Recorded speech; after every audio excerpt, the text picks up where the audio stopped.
সেলিম, তুই রাজু গেলে পিছনে বস। বৌমা, তুমি ভাই গেলে সামনে বসো। কোথায় গেছে বই? এই দেখো ভাই, বাবু আজকে বাড়ি এসে একটু সরে চলে ভাবি। তুই কোথায় যাবি? এয়ারপোর্টে। জায়গা হবে নাকি? সামনে আরো লোক উঠবে, দেখি সর। ছোট লোক কোথাকার। মামি, আমি কোথায় বসবো? তুই যাবি, গাড়িতে তো জায়গা নাই। আর তোকে যেতে হবে না। তুই আবার কি করবি? সন্ধ্যাবেলাতে চলে আসবে, তখন দেখিলিস। আমি তো তোমাদেরকে আগে থেকে বলে রেখেছি, রিয়াজ যেদিন আসে সেদিন নিয়ে আসতে যাবো। দেখতেই তো বাসে গাড়ি লোড হয়ে গেছে। অত ছোট রুম তো করিস কেন? এই তোকে বললো না গাড়িতে জায়গা হবে না, বাড়ি চল যা। এত ব্যয় কেন রে তোরা? কাদের সাথে কি ব্যবহার করতে সেই শিক্ষাটুকু দেয়নি বাপ মায়ে। তোর সাথে বসে ওই প্রধানের মেয়ে যাবে? ভিখারি কোথাকার। তোরা যে আমাদের কুটুম, সেই পরিচয় দিতে এখন ঘৃণা লাগে। যাও আমার বাড়ি যাও। কি হয়েছে মধু? ঘুরে আসলি কেন? আমরা নাকি ছোট লোক, মামি আর বাবি বলছে আমাকে গাড়িতে ফেললে গেলে নাকি ওদের মান সম্মানের ক্ষতি হবে। তার লেগে আমাকে নিয়ে গেল না। তোকে এত বড় কথা বলেছে? দাঁড়া, আমি যাচ্ছি। বাবা, তুমি যাবে না। তুমি আমার মাথায় হাত বলো, একটু ঝামেলা করবে না। আচ্ছা, আমাদের গ্রামের থেকে তো ওখানে গরম বেশি, তাই না? হ্যাঁ। কি হয়েছিল তোর? কারোর সাথে ঠিক মতো কথা বলছিনি। গাড়ি তোটার পর থেকে দেখছি মন খারাপ করে বসে আছি। কি হতো ভাবছি? তুই না আসলো না কেন? ওর কথা মুখে নিয়ে আসিসনি। ও আর আগের মতো আছে নাকি? 4-5টা ছেলের সাথে প্রেম করা, তাদের গেলে সিনেমা দেখতে যাওয়া। ছি, সেদিন কি হয়েছিল জানিস?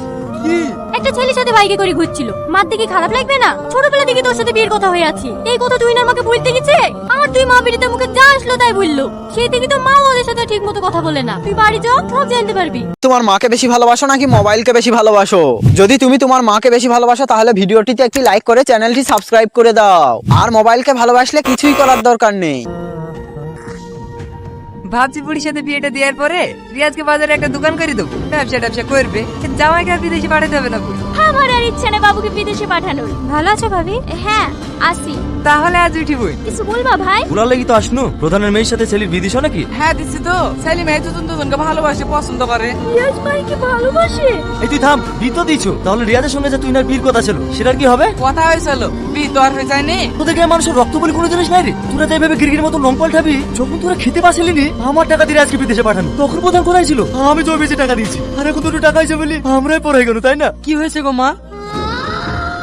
বাবু তুই এসছি, এই তো তোকে বিদেশে পাঠানোর লাগে যে টাকাটা লি, শুনো না। এই টাকাটা লিয়ে লাগি রাত দুপুরে এসে ঝামেলা করছি। সি জামাই সি, টাকা লাগবে আমাকে বলবেন। আপনার সাথে আমি 1 লাখ টাকা নিয়েছিলাম তো।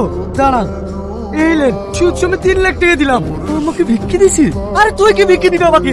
আমি তোকে ভিক্ষি দিয়েছি। আর আমার ভিক্ষি টাকা তুই এত বড় হয়েছিস। তুই যদি কোটিপতি হয়ে যাস না, আমি তো ভিক্ষা নেবো না। চমা দেখ দেখ, তুই নিজের চোখেই দেখ কোন ফ্যামিলিতে বিয়ে করে নিজের জীবনটা বরবাদ করতে যাচ্ছিলি। বাবু, বাবু। কাজ হয়ে গেছে, এনগেজমেন্টের রিংটা রেডি কর।